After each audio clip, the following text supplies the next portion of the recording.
ni.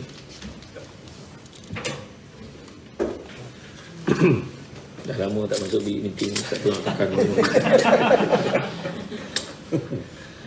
A'udzubillahi minasyaitonirrajim. Bismillahirrahmanirrahim. Assalamualaikum warahmatullahi wabarakatuh. Alhamdulillahillazi arsala rasulahu bil huda wa dinil haqqi liyuzhirahu ala dini kullihi walau karihal kafirun walau karihal musyrikun walau karihal muslimun. Subhanaka la ilma lana illa ma 'allamtana innaka antal alimul hakim. Rabbi shrah li sadri wa yassir li amri wahlul 'uqdatam min lisani yafqahu qawli. Alhamdulillah, syukur kepada Allah SWT kerana dengan limpah dan izinnya dapat kita bersama-sama pada hari ini di dalam majlis ilmu yang sangat besar maknanya. Segala puji bagi Allah Tuhan sekalian alam. Salat dan salam ke atas junjungan besar Nabi Muhammad sallallahu alaihi wasallam. Terima kasih banyak diucapkan kepada Tuan Pengerusi acara yang bahagia Tuan Baharudin bin Muhammad, pengarah JKKP Negeri Selangor. Bahagia Tuan Idris Abdul Rahman, Timbalan Pengarah JKKP Selangor. Tuan Ahmad Fauzi Awang, Timbalan Pengarah JKKP Selangor. Pegawai kanan dan kiri, yang belah kanan, yang belah kiri lah, kan? Tuan-tuan dan puan-puan yang dirahmati Allah sekalian. Hari ini tajuk yang diberikan bukan tajuk lah, tema untuk Civic Ramadan. Civic ni ialah, tajuk ni adalah pilihan pihak penganjur, kan? Jadi kalau kita tanya apalah maksud Civic ni, kan? Civic ni apa? Kita kata Civic kesedaran, tak. Kesedaran tu kesedaran lah. Itu sebab orang sebut kesedaran Civic. So kesedaran Civic ni apa kaitan dengan Civic ni, kan? Jadi Civic ni adalah merupakan ilmu tata rakyat ataupun hak, perasaan dan tanggungjawab kita di dalam masyarakat. Jadi sebenarnya bila kita ceritakan tentang Ramadan Al-Mubarak ni sebenarnya membawa maksud yang sangat mendalam dalam bab kesedaran Civic ni sebenarnya. Kalau kita tengok dari segi perkataan yang ada dalam bulan Ramadan, pertama kita selalu sebut Ramadan, kita sebut Siyam, kita sebut Qiyam, kan? Dan kita sebut bulan ini sebagai pesta ibadah, bukannya pesta juadah. Dia kata, itulah macam lah, kan? Jadi kalau kita tengok kat situ, Ramadan tu sendiri berasal pada perkataan ramdu, iaitu panas yang menyongek, panas betul-betul. Panas lah, panas. Kan? Orang Selangor kata, it's very hot today. Macam tu lah. Betul lah kan. Selangor cakap kan. Maklum lah dah duduk depan empire dia lain. Kan? Jadi sangat panas. Itu sebabnya bulan ni orang yang tak biasa berlengging tu dia akan berlengging lah. Kalau orang perempuan tu bulan lain dia tak rajin, dia berkemban. Bulan tu rajin nak dia berkemban. Dan berkemban tu betul-betul paksi itu depan suami tu tak tahan. Itu tak terdaya, kan? Lepas tu adalah yang cakap, dah tua Ustaz, tak ada mana selera dah. Kau jangan main-main perempuan. Orang lelaki bulan puasa ni tiang elektrik pakai skirt pun lawa. Jangan main-main. Itu kan hati-hati. Jadi makna kata tu ramdu. Kedua, bila sebut siam, apa maksud siam? Ada yang cakap maksudnya Thailand, itu siam. Tapi kalau as-siam, ada sad kat situ, maksudnya menahan diri. Menahan diri ni macam mana pula? Menahan diri ini, ada yang kata menahan diri pada sesuatu. Ada juga menahan diri pada berpergian pada satu tempat ke tempat yang lain. Dan menurut Ibnu Manzur, dia kata asyam ni menahan diri daripada makan, minum, nikah dan berbicara. Makan faham, tak boleh minum faham, tak boleh nikah apa je. Boleh tak nikah bulan puasa? Boleh. Elok sangat langkah penjimatan. Dah lah PKP contoh itu kan, dah jimat dah tu. Buat pula macam tu. Memang buat jamuan pun buat waktu sahur, InsyaAllah settle. Jadi confirm lah tak ramai macam tu lah. Tak apalah lain kali esok buat program, esok kita datang lah. Tak apalah lain kali lah. Sama penting baru, memang tak pergi lah, kan? Jadi mana kata tu antara langkah penjimatan. So apa maksud nikah tu? Maksudnya tak boleh nikah. Perbuatan orang bernikah tu yang tak boleh. Yang gitu-gitu tu. Bulan lain kau tak ada sibuk suruh bini kau duduk sebelah kau, kan? Bulan puasa sini lah, saya tak sudi duduk sebelah abang ni. Nak dia beraba ni bini tu. Jangan, ya. Bulan puasa ni kita elakkan. Dan kemudian maksud dari segi istilah menahan diri daripada makan, daripada minum dan perkara-perkara yang membatalkan puasa dari terbit fajar hinggalah terbenam matahari kerana Allah Ta'ala di bulan yang panas terik. Itu dia. Tapi kalau kita tengok dulu sebelum puasa macam yang kita puasa ni, zaman Nabi dulu sebelum tu, tahu tak mereka puasa macam mana? Sebelum turunnya ayat suruh puasa terbit fajar sampai terbenam matahari ni, sebelum ada arahan perintah Allah ni, sebelum ni puasa macam ni. Puasanya ada satu syarat. Dia mesti berbuka puasa pada waktu maghrib, masuk maghrib, dan start puasa balik lepas isyak. Dan tak boleh tertidur pada waktu maghrib tu. Kalau waktu azan kita terlelap, kemudian orang azan, maka tak boleh buka, kena sambung puasa. Dulu jam tu. Sampailah adalah salah seorang sahabat ni, dia bekerja dekat ladang tamak. Dia penat sangat, balik tu dia terlelap. Waktu maghrib azan tu dia tertidur. Bila dia jaga dia tak boleh buka, dia sambung puasa. Esok tu dia pengsan. Tu antaranya lah. Tapi kita syukurlah, kita terbit fajar terbenam matahari. Itu pun ada keistimewaan pada negara-negara tertentu. Negara yang sejuk, negara yang ni 21 jam sehari pun ada. Siang dia. Bayangkan. Itu memang bazar Ramadan sepanjang hari. Tapi dia kata, kita buat lawatan sambil belajar, JKKP, kita akan buat lawatan sambil belajar di negara-negara Amerika Selatan, Brazil, Venezuela, kerana siang ni hanya 8 jam.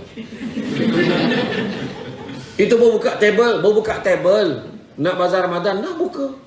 Macam tu lah sebab sekejap sangat 8 jam ni kan. Jadi kita ni di Malaysia ni, bak kata Iwan tu, yang sedang-sedang. Macam tu, yang sedang-sedang aja. Sedang elok aja, pagi dengan petang. Itu pun ramai yang menggigil. Yang terutama yang GPH ni, yang plastik hitam. Jadi itu kita kena faham. Malahan orang yang tak puasa lebih teruk laparnya daripada orang yang berpuasa. Tak percaya, tanya orang perempuan. Ingat ni puasa semua ni? Tak ada. Aku tengok pun tahu siapa tak puasa. Melegak-melegak perut tu dah. Ya. Kan dia lapar, nak makan kat mana? Lain clear kat mana? Baru nak makan, orang test nak rakam video yang rakaman larian keselamatan tadi. Kan dia makan kat tangga pun tak clear ni. Tiba-tiba lagi semua. Shooting pula. Alah teknik lah kalau shooting. Contoh lah. Jadi, bila kita tengok dalam bab ini sebenarnya, Allah Ta'ala bagi tahu tentang puasa. Kita pun anak pun tanya, Mama, nyampah aku tentang duk Selangor mama, nyampah aku. Kalau orang kampung hijau, alah. Asal mana jompo lah, mama tak sadar diri sampai Selangor kau lupa diri. Mama, mak kau kat dapur tu. Tak kisah, tak apalah sekali lah mami. Mama, kenapa kita kena puasa? Soalan sepuh mas, tanya ke mak dia. Jadi mak dia pun cakap lah, orang lain puasa, kau puasa lah. Namanya nak cerita pahal. Mana tu mak dia puasa, malah nak jawab lebih. Mama, kenapa kita kena puasa? Kau Islam ke tidak ni? Mama dia tanya budak ni Islam ke tidak. Kan? Budak tu pada lahir pun tak faham lagi pasal Islam ni kan. Kita kena explain. Jadi paling bagus sekali, kenapa kita kena puasa Mama? Kita kena puasa sebab Allah suruh. Anak pun tanya lagi, bila? Tu tak tahu. Dia tak habis kat situ soalan kita tu. Kan, dia sambung lagi. Bila? Dah lama dah Allah Ta'ala perintahkan dalam Quran. Surah Al-Baqarah ayat 183. Allah beritahu, ya ayyuhallazina amanu kutiba alaikumusiyam kama kutiba alal ladzina min qablikum la'allakum tattaqun. Wahai orang-orang beriman. Dia tak cakap orang Melayu, dia tak cakap orang JKKP, dia tak cakap orang Selangor, tak. Orang Islam pun dia tak sebut. Melayu pun lagi tak sebut. Sebab Islam ni bukan Melayu ya. Tapi Islam pun tak sebut. Tapi dia sebut, ya ayyuhallazina amanu, wahai orang-orang beriman. Maknanya orang beriman ini kutiba alaikumusiyam, diwajibkan ke atas kamu berpuasa. Jangan pasti hitam, confirm tak beriman. Big situ. Saja-saja tak puasa. Semalam saya tolong kirakan adalah satu member ni daripada Perak. Dia mengaku, dia beritahu yang dia dah lama tak puasa. Dia lama tak puasa daripada dulu dia ingat, dia rasa dia nak ganti. So kena ganti, kena kira. So kira-kira kan daripada dia balik sampailah dia umur dalam 30-an. So kira-kira total dia kena bayar fidyah itu sebanyak 5,900 lebih. Tapi saya kata bayarlah, bulan-bulan pun bayar. Buat tolak gaji pun tu bayar kat pusat zakat, tak ada masalah. Kan? Orang yang sehat, orang sehat walafiat, dia kena ganti juga puasa dia, dan juga dia kena ganti dan kena bayar fidyah. Kena buat. Sebab masa tu baru tahu lah kenapa lah aku tak puasa dulu. Kan? Pada orang yang ada kesedaran, cubalah, startlah membayar macam tu. Kalau dah mati, Ustaz, takkan kau nak paksa dia puasa? Dia memang tak makan kan tu. Kan? Tapi kau bayarkanlah fidyah untuk dia, macam family kita, ahli keluarga kita yang sakit dan tak sihat. Kan? Itu antaranya. Jadi bila disebutkan tentang puasa ni, kita sebut hujung tu Allah Ta'ala sebut la'allakum tattaqun. Mudah-mudahan kamu bertakwa. Makna tak semestinya kita dapat takwa ni. Kita kena usahakan. Makna dia tak automatik dapat takwa. Tak automatik dapat takwa. Dan bila sebut tentang Ramadan ini, berpuasa ini, kenapa kita kena puasa? Ini datang spesifik. Kenapa kita kena puasa? Salah satunya yang pertama, supaya kita lebih menghayati nasib mereka yang kurang bernasib baik berbanding kita. Orang susah akan tanya, apa kita nak makan? Orang yang kaya macam kita, yang tak miskin sangat pun, akan tanya, kat mana kita nak makan? Orang politik, siapa kita nak makan? Tapi tak, yang tu tak apa, yang tu tak ambil. Itu janganlah, yang tu tak terbabit. Yang ketiga tu abaikan, yang menurut satu dua je. Tak adalah. Orang miskin dengan orang kaya. Kita tak masuk kategori yang tu, maknanya alhamdulillah. Walaupun tak kaya sangat, tapi alhamdulillah kita boleh pilih lagi nak makan kat mana. Makan kat sini. Bang, malam ni makan kat mana? Yang menyebabkan banyak pergaduhan rumah tangga. Padahal nak makan kat mana tu, bergaduh laki bini tu.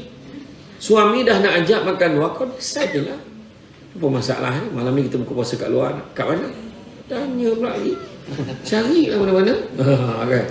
Jadi memang betul. Dan mulalah meriahlah balik buffet Ramadan. Kita tengok bazar Ramadan macam, kalau nak tengok orang situlah. Nak tengok orang kat bazar Ramadan. Nah kan? Dekat bazar Ramadan lah nak tengok orang. Tempat lain tu bukan orang tu, situ je nampak orang. Kan? Berpesta sungguh. Dan kalau kita tengok, itu yang pertama. Kedua, kenapa kita berpuasa? Untuk mendidik diri kita, untuk mengawal hawa nafsu kita. Sebab nafsu ni, kita nampak macam, aku seorang tak. Sebab nafsu tu melibatkan orang lain juga, ke masyarakatan. Macam mana pula? Disebabkan nafsu, kita boleh jadi marah. Bahkan nafsu, kita boleh tamak dengan sesuatu perkara yang kita nak. Tengok bulan Ramadan, dia jadi cool, relax. Bulan lain dia marah nak, kau pergi mana ni? Kau pergi mana? Dah pukul berapa ni budak balik? Kau ingat rumah ni hotel? Dia marah lah. Sampai bulan Ramadan, bang, anak kita ni lambat balik dia, bang. Biarlah. Sekejap dia balik tu. Nak mati sangat dah nampak aku. Sebab bila dia puasa dia tu, kalau dia marah, tenaga dia. Macam tu lah kaedah dia. Dan begitu juga yang ketiga, tujuan kita berpuasa untuk menyucikan jiwa kita, iaitu menyuburkan sifat apa? Pemaaf, bertolak ansur dan jujur. Sepatutnya. Jadi dia kuranglah menipu pancekat tu. Kalau dia menipu juga musim Ramadan ni, jangan salahkan setan. Memang kau lah setan tu. Macam tu lah ayat kan. Apa payah mana. Saya cakap bagi pihak bos lah. Juga. Ya. Samsul debat dia datang sekali, dia cakap tak apa. Dah lupa-lupa tahun depan gua panggil balik kan. Macam tu lah. Jadi betul. Dah kau menipu pancekat kan. Itu masalahnya. Tipu claim. Tipu overtime. Tak pergi kata pergi. Bila bos tanya kat mana? Saya tengah meeting ni bos. Tak dengar bunyi pasar raya tengah pengumuman ni. Selamat datang. Wah, faham. Kau meeting apa ni? Jangan. Jujur je. Kalau tengok nama kan, bos. Bos kan, rokok bos. Senyap semua. Cakap betul terang. Kat mana? Bos saya kat luar, bos. Saya bukan kat office, kat luar. Ni, bos nak tanya tu bukannya bos nak tahu sangat kau kat mana. Tapi bos nak bagi satu arahan, suruh datang ke mana. Itu yang penting. Kau kena ni, saya dekat bilik meeting ni bos. Kalau kat bilik meeting, tentu kau dah menghadap aku sekarang. Kau jangan nak bohong. Ni semua trik-trik orang ni semua dalam poket pengarah ni kau tahu. Ni pengarah timbalan pengarah ni semua dah buat apa yang kau buat dulu.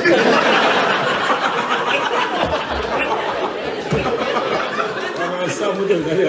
Tak. Dah pernah alami. Orang yang buat macam tu. Memang sekali je lah aku camah kat sini yang buat. Tak ada lah. Gua. Tapi betul, sebenarnya tak payahlah. Kadang-kadang kau datang, jumpa bos, jumpa timbalan pengarah, bawa fail tinggi ni. Bukan tak tahu bawah tu barang cuti. Kita dah tahu dah. Ni macam ni tuan. Ni macam ni. Oh, okey.